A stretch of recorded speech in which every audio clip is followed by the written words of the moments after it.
Good morning, everyone. Thank you for joining me for Coffee Talk. It is Friday, August 27th. So if you haven't got your deals closed for August, you better do something about it. It ends on Tuesday. So do whatever you got to do to get these deals closed by the end of the month so we can get them in. I'm going to start off. I want to congratulate Casey on going under contract on 6222 Riverwalk in Jupiter. Congratulations. Great job. Thank you. Yeah.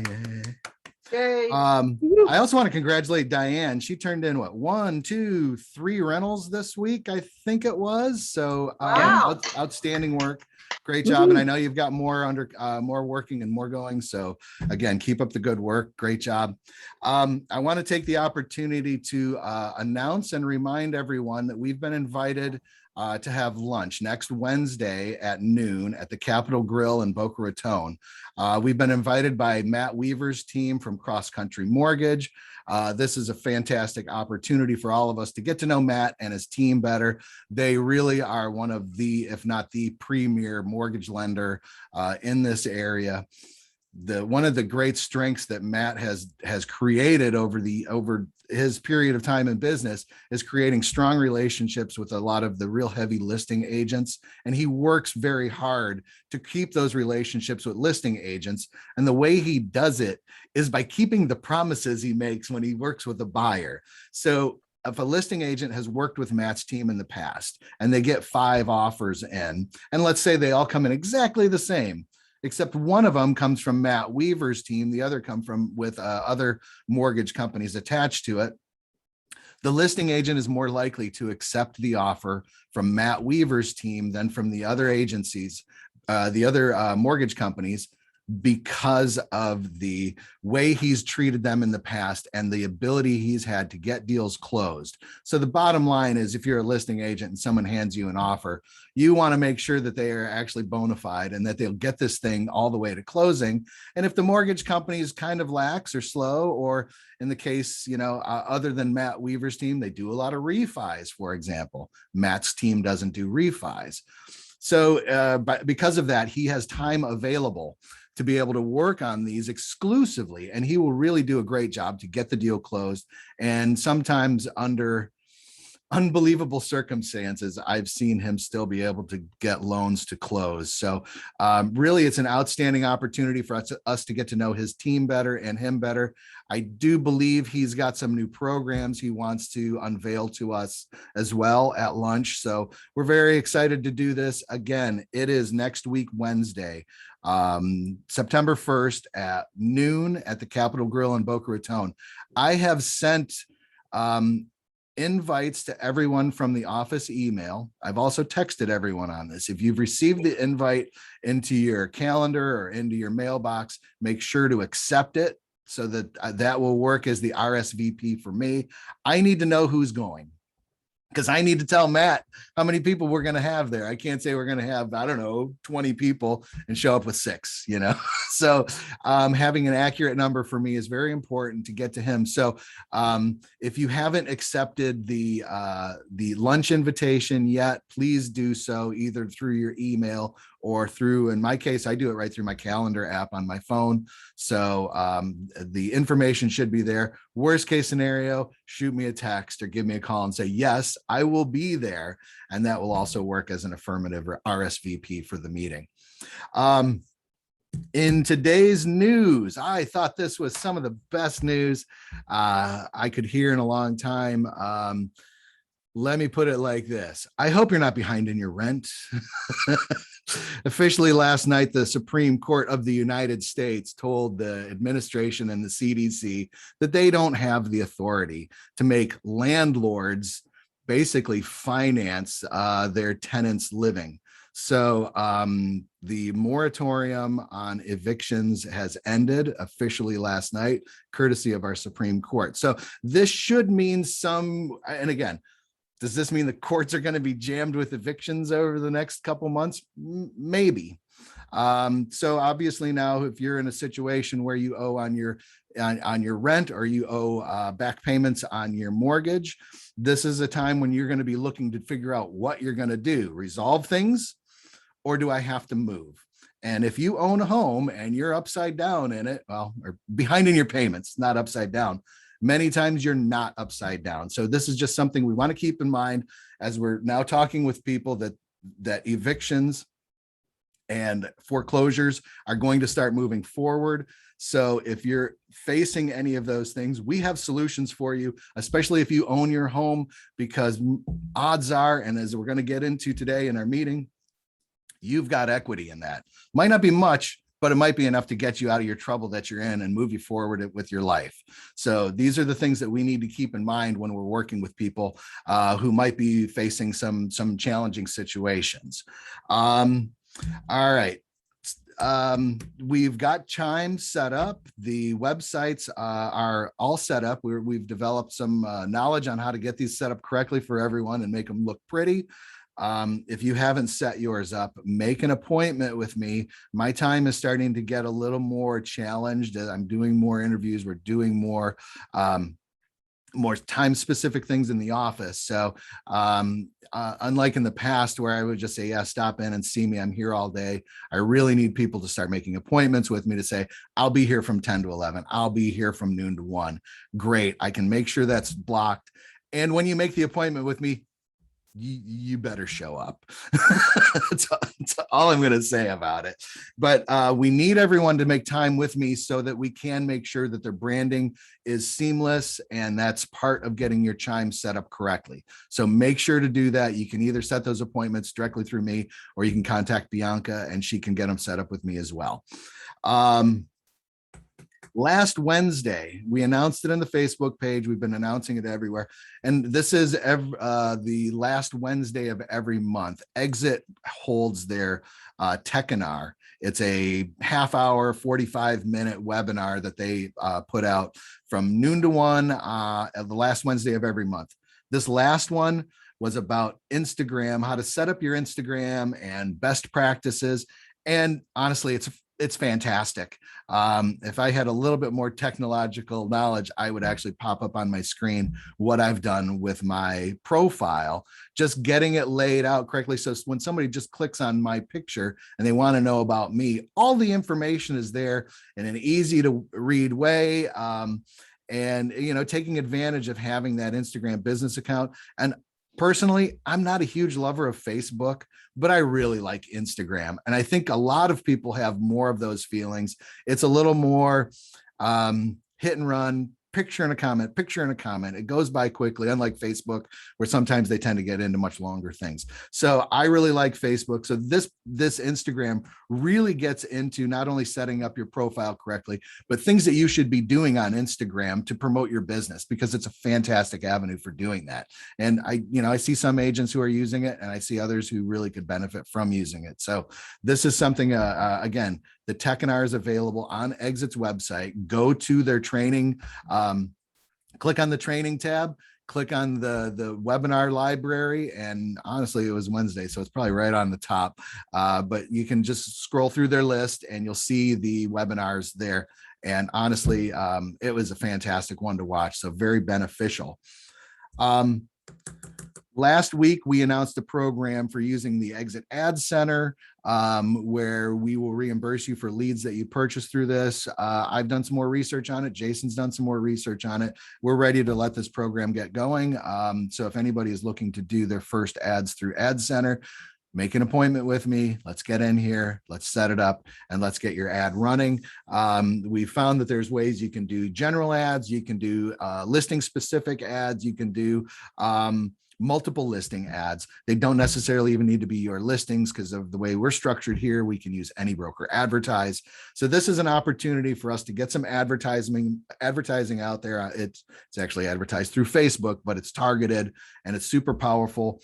Through their own experiences, they were saying they were running close to $5 to $7 a lead. Our own experience has been that it's about the same, $5 to $7 a lead. And really, it's what you do with it that makes the lead, pay off. So we're ready to help anyone get going on this advertising. And, we're ready to help you work with those leads as you get them coming in. So make an appointment with me and let's sit down and get this rolling for you. All right. So I want to talk a little bit about what's going on with price appreciation in the market. We all know that prices have been going up. This is no surprise. So as I'm getting started into this, I'm going to start off with, I think I showed this slide, probably showed it last year when I did Coffee Talk. But this is a common, way of comparing our markets. This is 2021 year over year house appreciation. So they're not specific. I'm going to say this is June through, this is probably July through July because July numbers are all out. The FHFA, their home price index, over the last 12 months, we've seen 18% appreciation. Core Logic is showing 17.2% appreciation. Case-Shiller is showing 16.6% appreciation year over year. And the bottom line is it's a huge amount of appreciation. I think last year, as we were talking about these numbers, and they were in the 10 to 11% range, I think we were all surprised at how high they were then. And I know the projections for this year were that we weren't going to see anything near this, closer to the 5 to 8% appreciation. And, so this is just looking straight up year over year, without digging any deeper. Prices have gone up. We all know this year over year. So this next quote, it comes from Ojo Labs, which is a technology firm, and try to listen closely as I read it because it's confusing. The U.S. housing market continued to be ultra competitive even as new COVID cases surge, but new data shows that the level of competition and ensuing price increases may be cooling off just slightly. Data shows that 49.6% of homes sold for more than the initial list price in July, far ahead of the number reported for July of 2020, when it was 26.8% of homes were sold above the initial asking price, but below June's total, when 50.4% of homes sold for more than the initial listed price. Okay, so to sort of unpack this whole statement, there's a lot going on here. They're saying, oh, it's cooling off slightly. The data shows that only half of the homes that went on the market in July sold for more than their initial list price. And that's, so that's actually about double where we were a year ago. So when they make the statement that it may be cooling off just slightly, they're comparing it with a ever so slight difference. So this next really shows what's going on with this. So when we're comparing the offers in above list, July of last year, we were at 26.8%. And I think in July of last year, we probably thought that was a pretty big number of homes that were being sold above their initial price. In June of this year, more than half, 50.4. And then in July, 49.6. So their statement that it's slowing slightly, I mean, I used the example in the past of, you're driving down the highway and you're going 95 miles an hour, and suddenly you slow down to 70 and you feel like you're going really slow, but really you're still going at a normal speed. I think in the case of this, it's more like I'm going 90 and now I'm going 88. So I look at this and think, okay, I don't really see slowing. And the root cause of all of this has nothing to do with people just being greedy and wanting to get higher prices. We are in a tight market for inventory, and we are getting a first-class education in supply and demand. One of the interesting things about our business is it is direct. It's as close to true economics as you're going to find. Supply and demand are always directly related. We have a supply issue, and we have a supply issue and a demand issue. Our demand issue is we have way more demand than we have supply for. Our supply issue is we just can't get enough people to list their homes. So this is going to continue to keep pressure on home prices. So When we start looking at home prices nationwide, home price gains and the accompanying housing wealth accumulation have been spectacular over the past year, but are not likely to be repeated in 2020. So yeah, this very strong price increasing situation that we've had here really does sort of fall into this is abnormal, but it's not caused by the frenzy in the market of 2006, 7, and 8, where people could get money so easily and they didn't have to prove it and didn't even have to figure out a way to pay it back and they could get homes. That is not what's going on here. This is a much different market where people have the money to buy the homes. The credit standards are higher. So when we look at where the price increases have happened around the country, 99% of metro areas recorded year over year price increases, and 94% of those metro areas had double-digit price gains. So for those trying to buy a home, the rapid house price appreciation can be intimidating and make the purchase more expensive. However, once the home is purchased, appreciation helps build equity in the home and becomes a benefit rather than a cost. When accounting for the appreciation benefit in our rent versus own analysis, it was cheaper to own in every one of the top 50 markets, including the two most expensive rental markets, San Francisco, California, and San Jose, California. So unpacking this from the deputy chief economist at First American, the bottom line is even with home appreciation, which is frustrating and makes it challenging for home buyers, once they're in, now they start really benefiting not just from the appreciation of the home, but also from the non-related tax benefits and just the fact that it's yours to own and the security that you get with that. This is just saying that if you're comparing this with renting, in every market that we compare it, it's still cheaper to own than rent, including comparing markets like San Francisco and Jose, California, which, let's face it, are ridiculously high. So I think this might explain it a little better. The percentage of, and this comes from Zillow, that the percentage of their home, percentage of their income a home buyer and renter should expect to pay for their monthly housing expense. So today, we're currently looking at about 30% of a housing expense for a renter versus just under 20 for a purchaser. And now that is expected to go up slightly, but also rents are going up. And if you really want to know what's going on in the world of rent, I like this one. In fact, people might want to publish this one on their websites, on their Instagram pages and on their Facebook. Since 1988, this is what's been going on with rent. So if you're concerned about the price of homes going up and your ability to buy, maybe you should take a second thought about how much you're paying in rent. This number is it's high and it's getting higher, and it's still higher than it is if you were to buy the home and own it.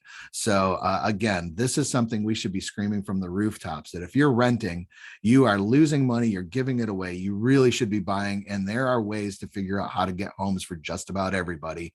And let's get into that fight and see if we can win some of those multiple offer situations, and we do. So now, when we start looking forward, this is what the 2021 home price forecasts were last year. So, projecting out 14, 12, 11%. So the average so far of all the forecasts is 12%. And now if we go to 2022, they're now projecting like 5.5%. So, I think there's a lot of truth to this. There has been a fairly rapid appreciation. Now, if the supply, well, let me see if my next statement gets into that. But the bottom line is supply and demand. If the home builders can build more homes, if more homes come onto the market resale, then the numbers definitely start to change in the buyer's favor. So as Americans continue to seek the benefits of home ownership, encouraged by low interest rates and their desire for a higher quality of life. And for many homeowners who sat on the sidelines this past year, the current seller's market is motivating them to finally list their homes. So this is coming from the economist at Realtor.com. We're still seeing it as very challenging to get new listings because there's just a shortage of them. And with demand so high, it definitely is going to keep the prices where they're at. So, this is just my update today on what's going on with, where did my share screen go? Okay. With pricing. So, okay, I'm back. So, and again, pricing dovetails directly with interest rates. So this week, I checked 30-year interest rates remained flat, 2.99 versus 2.99 a week ago. 15 years, 0 points. I found one at 2.240, which is up an eighth from 2.125 last week. We are in an environment where I believe we're going to see interest rates start to tick up slightly. The rate at which they go, obviously, it remains to be seen, depending on what happens in the world and the economy and COVID and everything else. So that's where we are at today. So I just want to lastly, a few things. Check the calendar on your RAPB website to find out what's going on with their education. As I've said repeatedly, they always have great education available for us. I always like to highlight one, since we had our Tech and our Wednesday this past week with setting up and using best practices for Instagram.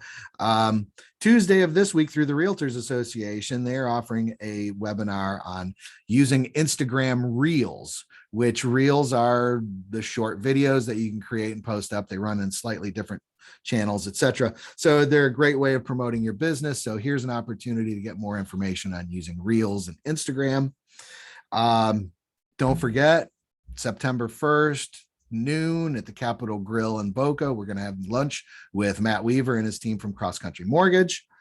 And be sure to join me here next Friday at 9 a.m. for Coffee Talk, where I will do my best to provide you with as much information about the industry as I can. Thanks.